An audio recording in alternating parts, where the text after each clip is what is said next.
রমজান মাস হচ্ছে এবাদত বন্দেগীর মাস। আমরা বেশি বেশি করে এবাদত বন্দেগী করবো। আসসালামু আলাইকুম, চলে আসলাম আর একটা খুব সুন্দর লং ভিডিও নিয়ে। আজকে কথা বলবো রমজান নিয়ে। এবছর রমজান পাইছি, জানি না আগামী বছর যদি আল্লাহ হায়াত রাখে তাহলে ইনশাল্লাহ আবার এইভাবে রমজান পালন করতে পারবো সবার সাথে। গত বছর অনেকেই রমজানের মধ্যে আমাদের মাঝে ছিল, এবছর অনেকেই আমাদের মাছ থেকে চলে গেছে। আমার আত্মীয় স্বজন, পাড়া প্রতিবেশী অনেককেই আমরা হারিয়েছি। যাই হোক, সবার জন্য আমরা বেশি বেশি করে দোয়া করব যাতে করে আল্লাহ তাআলা তাদের কবরের আযাব মাফ করে। রমজান মাস বেশি বেশি করে এবাদত বন্দেগী করবেন। আল্লাহ তাআলা রমজান মাসে এবাদত বন্দেগী বেশি করে করলে পছন্দ করে। এবাদত বন্দেগী যত বেশি করবেন রমজান মাসে, অন্ততপক্ষে আমরা এই একটা মাস আল্লাহ তাআলার এবাদত বন্দেগীর মধ্যে বেশি মগ্ন থাকি। সবাই চেষ্টা করব যত কাজ থাকুক না কেন এবাদত বন্দেগীটা একটু বেশি পরিমাণে করার। রমজান মাসে যেহেতু কোরআন নাজিল হয়েছে, আমরা প্রত্যেকে চেষ্টা করব অন্ততপক্ষে এক খতম করে কোরআন মানে আদায় করা, কোরআন শরীফ এক খতম করে দিব। যদি পারেন, সময় যদি যাদের বেশি থাকে তারা 3-4 খতমও দিতে পারেন। আমি দেখছি আমার বাবা মা সব সময়, আমার মা দিত 2 খতম, আমার বাবা দিত 3 খতম কি 4 খতম এরকমভাবে দিত। কেননা আমার বাবা সরকারি চাকরিজীবী ছিল, উনি হচ্ছে রমজান মাস পুরাটাই বাড়িতে থাকতো। তখন হচ্ছে মানে এবাদত বন্দেগী এমনভাবে করতো, আমার বাবাকে মানে একটা রুমের মধ্যে সবসময় থাকতো, তেমন একটা বেশি কোনো কাজে সে লিপ্ত থাকতো না, সবসময় এবাদত বন্দেগীতেই লিপ্ত থাকতো, সারাক্ষণ কোরআন শরীফ নিয়ে ব্যস্ত থাকতো, নামাজ রোজা এই মধ্যেই আমার বাবা ছিল। এই 1 মাস এরকমভাবেই তার দিন যেত।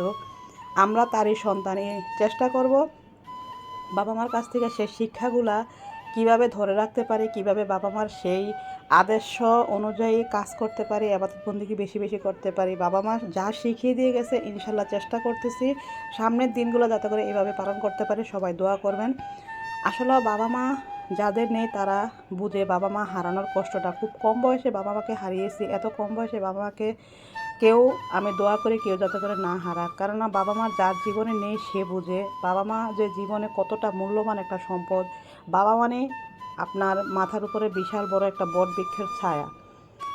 বাবা মার জন্য বেশি বেশি করে এই এবাদত বন্দেগী 1 মাস বেশি বেশি করে করার চেষ্টা করবেন। যাদের বাবা মা নেই, যাদের বাবা মা আছে, দোয়া করে তারা সামনের বছরও যাতে করে আপনাদের সবার সাথে মিলে এভাবে রমজান মাসটা পালন করতে পারে।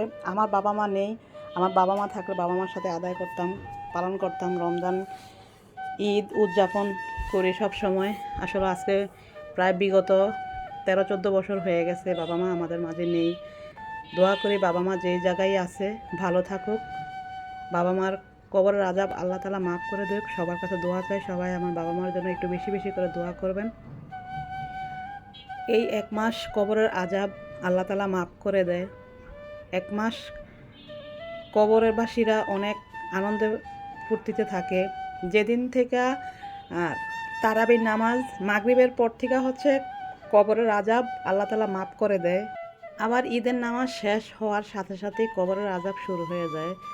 দোয়া করি এই রমজানের উসিলা যাতে করে আল্লাহ তাআলা সবার কবরের আযাব মাফ করে দেয় আজীবনের জন্য। তো আজকের ভিডিওটা কেমন হয়েছে অবশ্যই সবাই কমেন্ট বক্সে জানাবেন। সবাই ভালো থাকবেন। আজকের মতো বিদায় নিলাম। আল্লাহ হাফেজ। আসসালামু আলাইকুম।